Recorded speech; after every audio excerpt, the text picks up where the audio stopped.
Selamat datang di Point 05 Melimpah, channel yang ungkap sisi gelap dunia nyata. Hari ini kita selami kasus yang bikin dunia gempar. Ekstradisi Chen Zi, sang raja scam yang bangun imperium dari bayang-bayang Kamboja.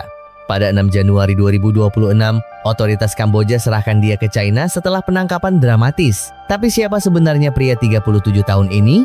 Dari pengusaha sukses jadi buronan global, Chen tuduh kendalikan scam kripto yang curi miliaran dolar dan traffic ratusan ribu orang ke neraka digital. Kita akan telusuri bagaimana dia bangun Prince Group, apa hubungannya dengan elit Kamboja, dan kenapa AS, Inggris, dan China bersatu hancurkan kerajaannya. Duduklah nyaman, ini bukan sekedar berita, ini dokumenter lengkap yang bakal ubah pandangan Anda soal penipuan online. Lahir di Cina tahun 1989, Chen Zi bukan orang biasa. Pada 2014, dia tinggalkan kewarganegaraan Cina dan ambil paspor Kamboja, langkah cerdas buat bangun bisnis di Asia Tenggara. Prince Group kerajaannya mulai dari properti dan keuangan tapi cepat ekspansi ke bank digital, Prince Bank. Di permukaan ini sukses, gedung pencakar langit di Phnom Penh, layanan pinjaman online, tapi di baliknya, jaringan gelap. Menurut investigasi BBC, Prince Group tuduh jadi markas sindikat judi dan scam online.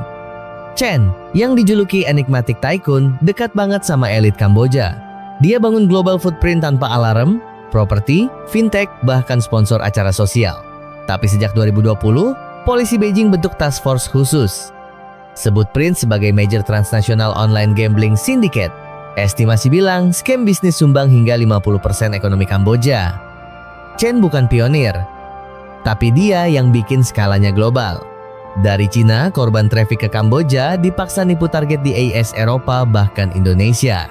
Bayangkan ini, Anda janji kerja IT di luar negeri, tapi tiba di Kamboja, senjata di kepala, dipaksa duduk 16 jam sehari nipu orang.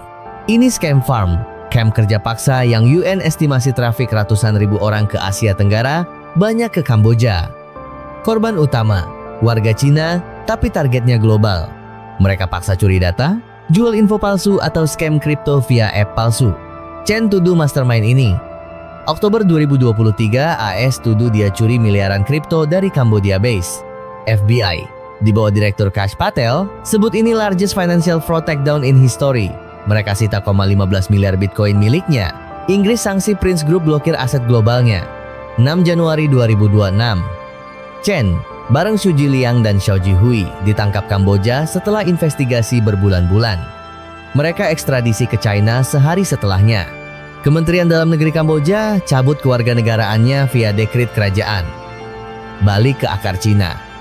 Prince Bank ditangguhkan, dilikuidasi, dilarang layanan baru. Nasabah bisa tarik uang tapi kerajaan runtuh. Cina bilang, hentikan sebelum terlambat, serahkan diri buat pengampunan. Tapi buat korban, terlambat.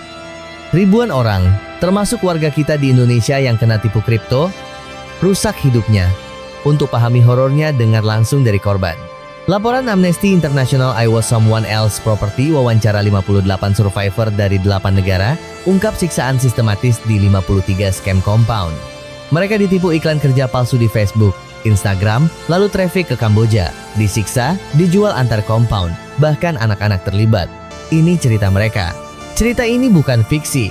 Dari ribuan korban yang UN bilang 100.000,150.000 orang traffic ke Kamboja. Anak sempat 14 tahun terlibat, dijual antar compound sebagai alat kontrol. Amnesty sebut pemerintah Kamboja abaikan ini. Biarin scam jadi billion dollar shadow economy. Chen Zi mungkin jatuh, tapi korban seperti Lisa, Thai survivor, dan Carla butuh keadilan, bukan cuma penyitaan uang. Dampaknya bukan cuma uang. UN bilang, scam ini trafik orang buat nipu sesama Cina, tapi korban global. Investor kripto di Wall Street, pensiunan di London, pemuda di Indonesia. Ekonomi Kamboja bergantung. Pemerintah sana dekat Chen bertahun-tahun, tapi setelah sanksi ACE UK, mereka diam. Hanya bilang, pastikan bukti kuat. Cina investigasi diam-diam sejak 2020, tuduh Prince di pengadilan atas fraud online.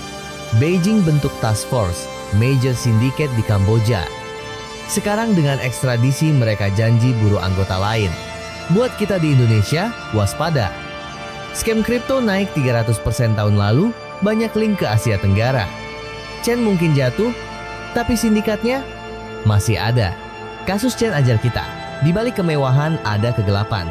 FBI sebut ini kemenangan besar, tapi perang lawan scam farm jauh dari selesai. China janji Warren baru, Kamboja tutup banknya, tapi korban butuh keadilan. Apa langkah selanjutnya? Kerjasama global, regulasi kripto ketat, dan edukasi. Jurnalis Jack Davis bilang, skala Chen bikin dia stand out, tapi ini ujung gunung es. Itu dia kisah Chen Zi dari raja ke buronan. Terima kasih sudah tonton dokumenter ini. Like jika Anda kaget, share buat sebarkan awareness, dan subscribe buat cerita true crime selanjutnya. Komen di bawah. Pernah kena scam kripto? Ceritain. Sampai jumpa.